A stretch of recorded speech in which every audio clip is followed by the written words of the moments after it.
Hey, what's up, guys? This is Antoine, aka the Bigfella. I'm currently at work right now, but today the plan is to go buy a rod for that spinning reel that I bought the other day on clearance, and I'm going to set that up as a finesse rod so I can like drop shot and shaky head for him. And also the plan today is to go ahead and do a little bit of fishing. I'm going to use the lures that I didn't use out of my mystery tackle box to see if I can catch any fish with those. And I also bought some lures over the weekend that I want to try out. So this is going to be like a kind of like a review video of what I bought and just testing it out to see if it catches fish. So stay tuned. I'll probably get a little bit of footage of my work day, but later on we're going to be doing some fishing. Alright guys, we're out here with our summer campers from daycare. We just left the movie theater. Now we're at Red Robin and we're about to smash on some burgers. Sure does look good.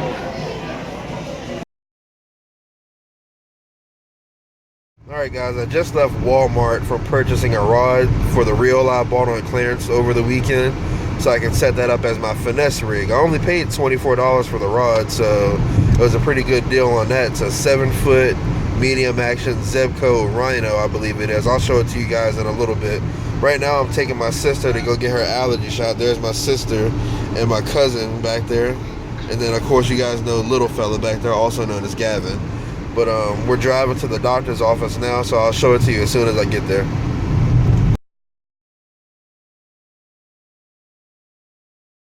Alright guys, I took my sister to the doctor, dropped her off at home, dropped Gavin off at home with my wife, and now I'm going to the old neighborhood to set up the finesse rig and do a little bit of fishing. I got about an hour and a half left of light, so hopefully I can get some good footage, but I'm going to head there and try to set up as quickly as possible and get as much fishing in as possible.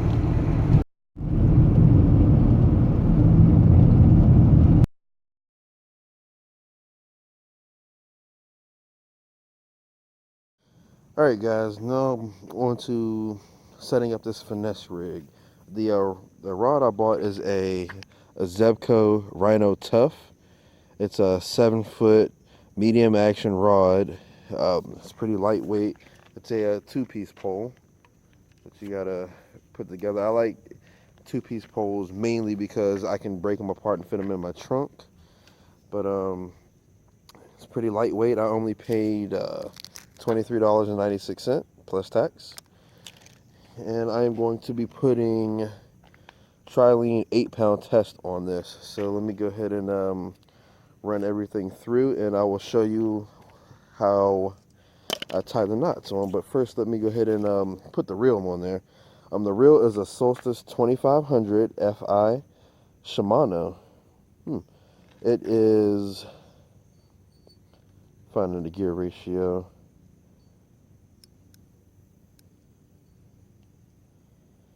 I want to say the gear ratio was 6:2 to 1. And I only paid $9 for this on clearance. It was originally like $39.96. But I liked this reel and wanted to put it on a new rod so I can have a finesse rig. So let me go ahead and set this up really quick. For those of you who don't know, you just put it underneath this little spot there and you just screw the other side up. For extra security, you can take a zip tie and figure 8 it around the rod and the backbone of the reel to give it, just to make sure it doesn't fall off. But I usually do that, but I don't have any zip ties with me, so I'll probably do that when I get home. But for now, I'm gonna just screw that on as tight as I can without, you know, stripping the screws. I'm sorry, the threading. But now, to put line on this, you just, I'm gonna feed it, I'm gonna leave it on the reel, and I'm gonna just go ahead and feed it through the guides. Sorry, there's a blow up going on behind my head over there. Alright, now I got it all the way through. First thing I'm gonna do is take my line. Pretty sure you can't really see that well since it's all 8-pound test. And I'm just going to take it and tie a simple little overhand knot as close to the end as I can. And I'll show you why I do that in a minute. Can't get it to the end, don't worry, just take your scissors. I don't draw it too tight, but not tight enough. and you just snip it off however close you feel comfortable. Now, what I do next is I tie a slip knot around the reel.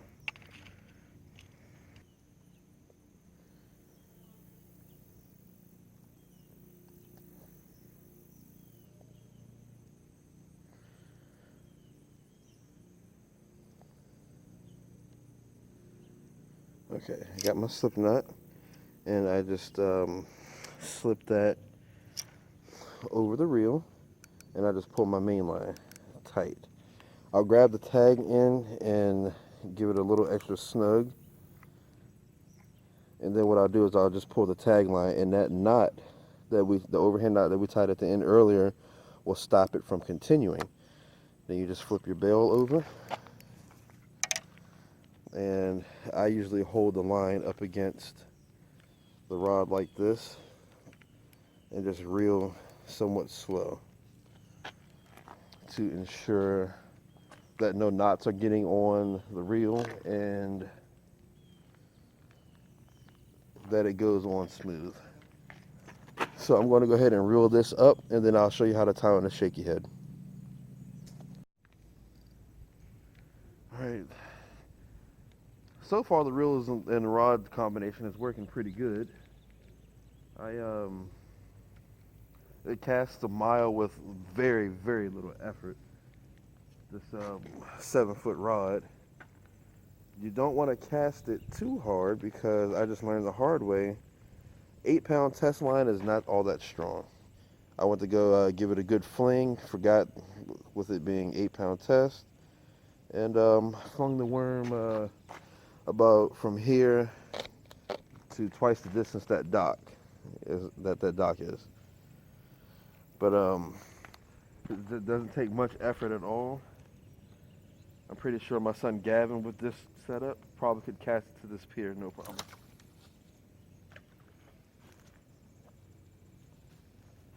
Almost lost the rod.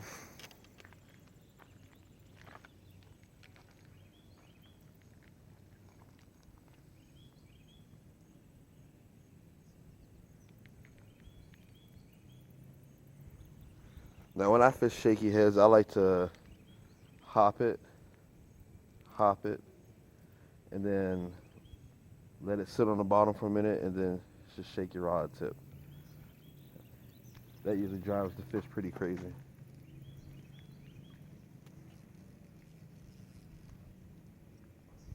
But seeing as how there's a lot of grass on the bottom of this pond, probably not going to do too well with the shaky head. Well, one this heavy anyway. But I'll give it a few more casts, maybe towards the other end of the pier, and see how we do.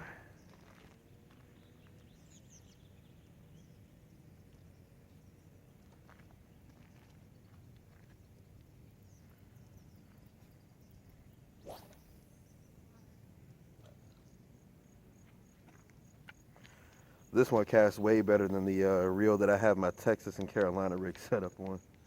This will be my ultralight rod that I use to fish ultra finesse.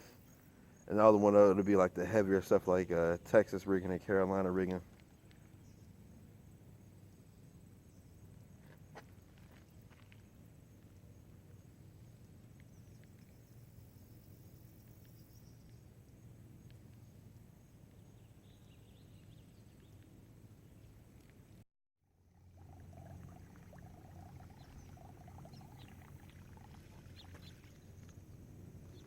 All right, guys. I know I didn't talk about it much over the weekend, but I bought a Booyah Buzzbait Junior. I want to say it's about an eighth and not an eighth. Yeah, about an 1/8 ounce weight. 3-bladed buzzbait chartreuse in color. Just wanted to throw this around a little bit since I already had it tied on before I took anything else off.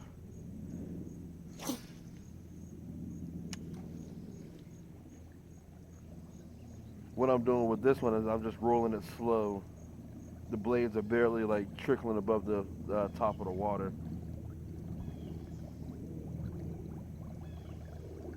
And every so often, on a different cast, I'll burn it and see if that entice bass to go after it.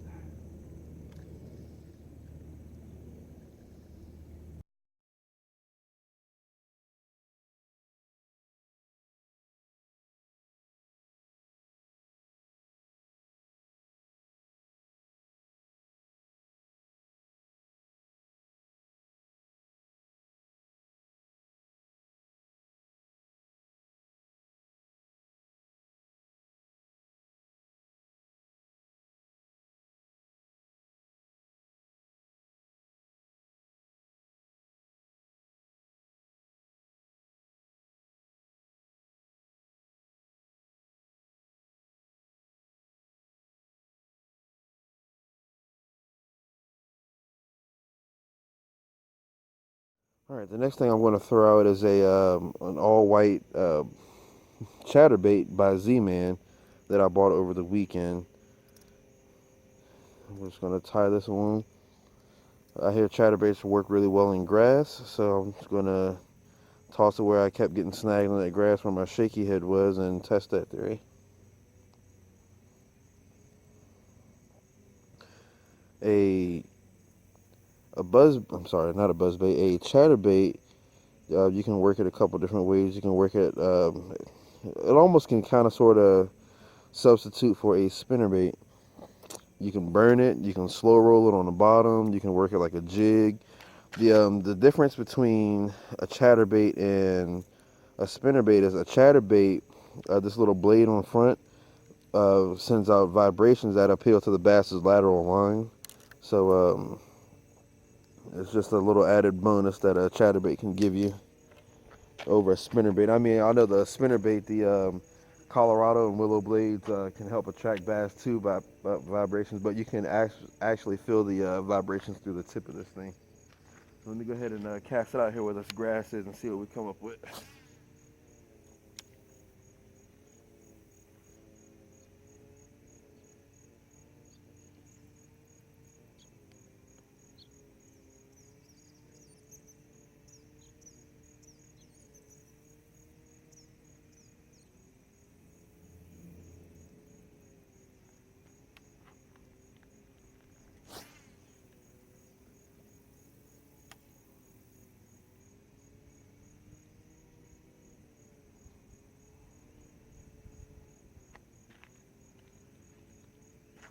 This particular chatterbait weighed, it's a 3/8 ounce, which is seems to be working pretty good. I'm able to get it through the grass pretty easily. Not sure if the weight of the lure has anything to do with that, but I'm able to get it through the grass pretty easily. That and I can cast it a mile. I love long casts, give me more of a chance to be able to work my bait.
Got a little dink.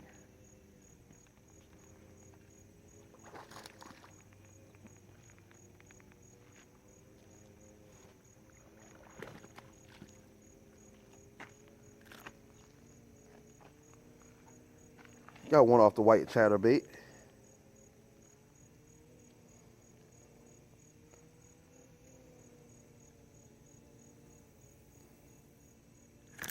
Ow, hook. Stop it.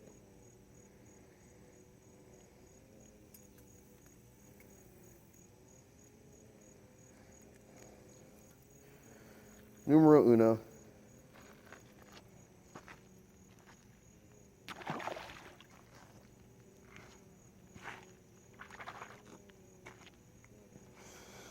Now him I caught off of, I casted by, it's a little teeny bush out there. I don't know if you can really see it right at the tip of my rod. I was casting near that, and that's where he bit that. Sorry, my hand's all in the camera. But I'm going to keep casting there with this and see if I can catch another one.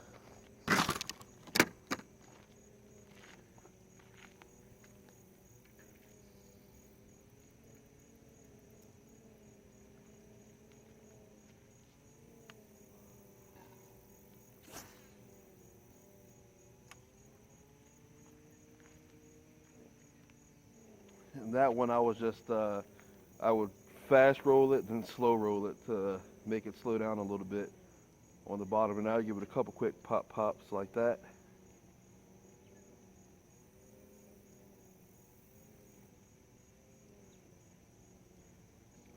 And I'll be honest with y'all, that's my first chatterbait fish.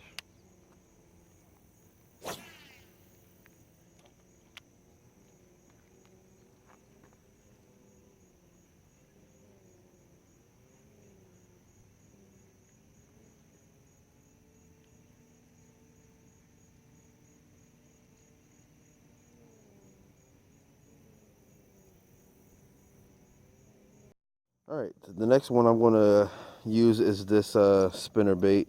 One blade is red, the other one is black. I'm going to fish that. It's a 3/16 ounce. It's their Booyah Pond Magic edition of spinner baits. So I'm going to go ahead and tie this on here and throw this around for a little bit. I think this one will do well because that trick worm that my cousin Elijah and my son Isaiah was using in the last video over the weekend, they were catching off of that black and red trick worm. So I think the colors will do well here in this pond in my old neighborhood.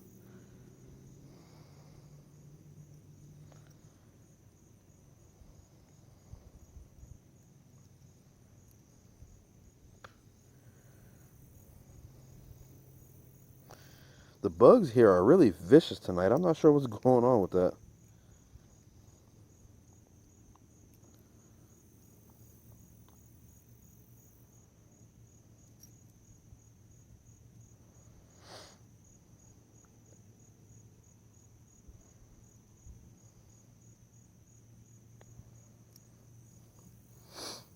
This is usually a little lighter for my liking. I like heavier baits that I can throw farther, but with this 7-foot rod, I should be able to get this out there pretty good ways and work it.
I feel like this would work really, really good around some lily pads. Help draw that extra noise, help draw them out of cover. So I'm about to switch ponds here in a few minutes and try it out over there.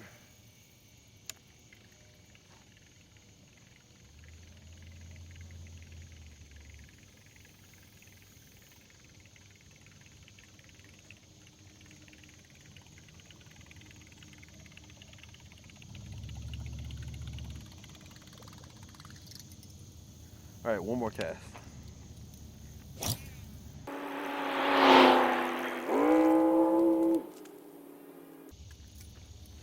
Okay, I'm moving to the other pond. It's a little bit smaller than this one. Let me go ahead and pack up, and I'll start recording once I get there. All right, got everything loaded up into the car. The other pond is just a short drive up the street, so I'll go ahead and unpack and start fishing when I get there. All right, guys, it is the next day. Yesterday was a pretty good day. I caught one fish, and I tried a couple of the things in my tackle box that I haven't tried out, and also tried some of the things that I purchased over the weekend. But all in all, it was pretty fun. I like being able to learn new things about things that I bought that look interesting to me. And I think what I am going to do is I'm going to do the same thing a little more often, and just throw different things that I buy or haven't worked with in a long time. And I think I'll call those videos Throw the Tackle Box. So look forward to those videos, and get out there and fish, and introduce a family member to fish. Is always more fun to fish with more than one person. Get out there, throw your line out, and see what you catch, and have fun fishing, and fish for cheap. This is Bigfella signing out.